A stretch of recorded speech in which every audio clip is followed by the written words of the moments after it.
CBS's 60 Minutes host Scott Pelley went head-to-head with Moms for Liberty co-founders Tina Desovich and Tiffany Justice in an interview that aired on Sunday. Let's watch. There are rogue teachers in America's classrooms right now. Rogue teachers. Rogue teachers. Parents Correct. send their children to school to be educated, not indoctrinated into ideology. What ideology are they being indoctrinated into?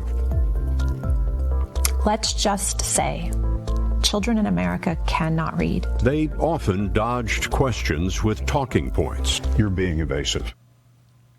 But conservative media personality Megyn Kelly quickly defended the parents' rights group, blasting Pelley on her podcast. Unbelievable.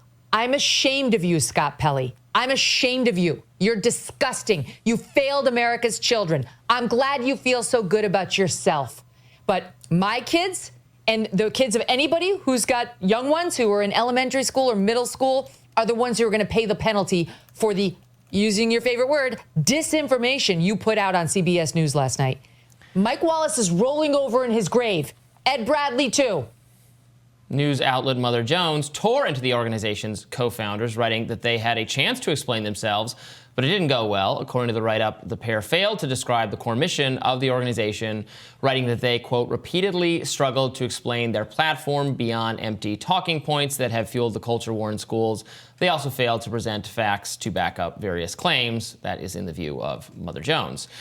So, sure, I don't know that this interview went the best for the Moms for Liberty group. If you're going to make sweeping statements about ideological indoctrination, it behooves you to show up with compelling examples. I would advise people, look, I have a lot of criticisms of various school districts and things going on there. I think there are ample policy decisions being made in schools that are worthy of some serious scrutiny. I don't know whether that, one need not make sweeping claims and can just say this is not good or this is not good or that is not good, rather than trying to say it's all ideological or then some. Lately, the Moms for Liberty type or school district activist parents groups, people have really focused on this idea of like sexual indoctrination. And look, they can point to a number of books with graphic images and themes that I suspect they have members who are parents that don't want those books in school, et cetera. And, you can discuss what should be done about that without making, I guess, more sweeping claims. Yeah, I think that's perfectly right. There are a lot of disagreements about what should be taught at various age levels.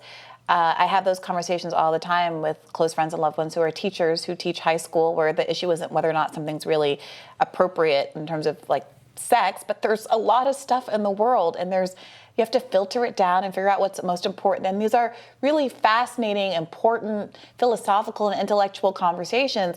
That's not what this organization seems to be about. It seems to be having a really specific, prurient interest in sexuality in children.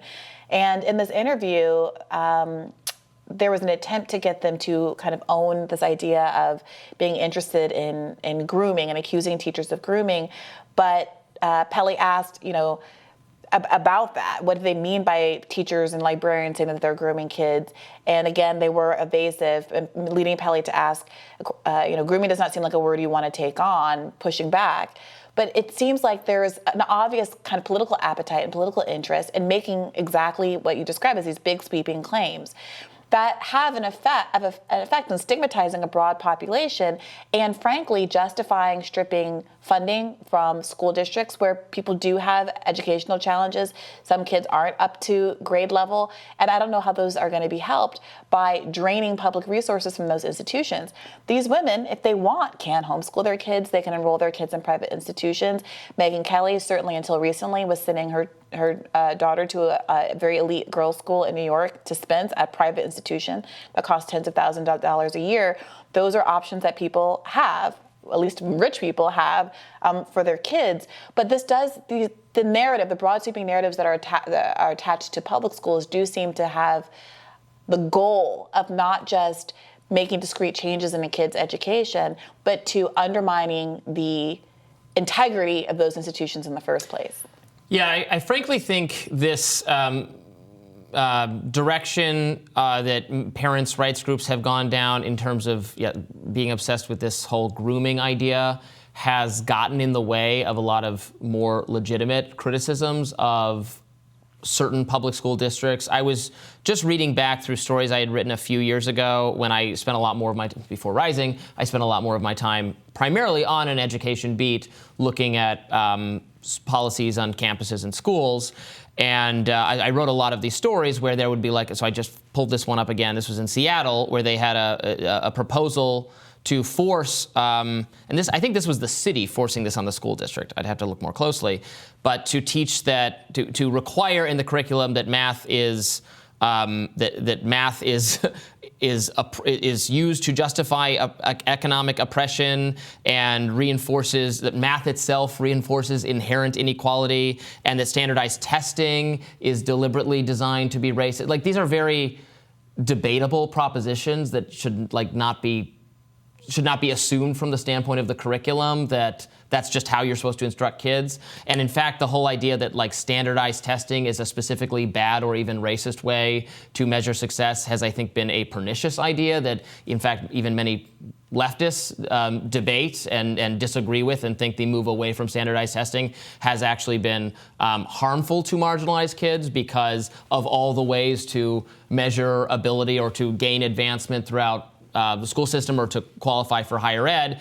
It is not, I'm not saying it's fair, but it's actually, it's been argued is superior to a lot of the other even more subjective things that tend to advantage wealthier people. It's that kind of stuff, or the oppression hierarchy, DEI kind of adjacent things that have made their way into some school districts that I think pretty much everybody outside very small teacher activist circles think are kind of not great ideas, or at least like very debatable ideas, and shouldn't be the backbone of a curriculum.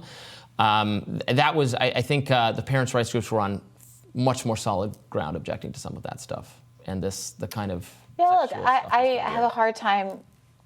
I have a hard time getting angry at even that, because to the extent that there are conservative arguments about politics being better when they're local and communities having control over what their kids do, I don't know why these are national conversations. I grew up with parents who were teachers who were very dissatisfied at times with my own education. I had teachers that equivocated on the morality of slavery. I didn't go and then start a pogrom to try to change on a federal basis what was taught in schools or not. I mean, there is, I think, some parental responsibility that is really being abdicated here by parents who expect teachers to parrot their own ideology, instead of understanding that parents for years, including, I gotta say, a lot of Black parents who have had frustrations with how history has been told and how Black people have been portrayed in the classroom for decades, not to mention the segregated nature of schools themselves. Until my father was a middle schooler, has disadvantaged, disadvantaged Black kids in our own self-perception. But that corrective happened in the home. And so, I understand there's some issues that are educational issues. Are you getting the right quality of education, et cetera?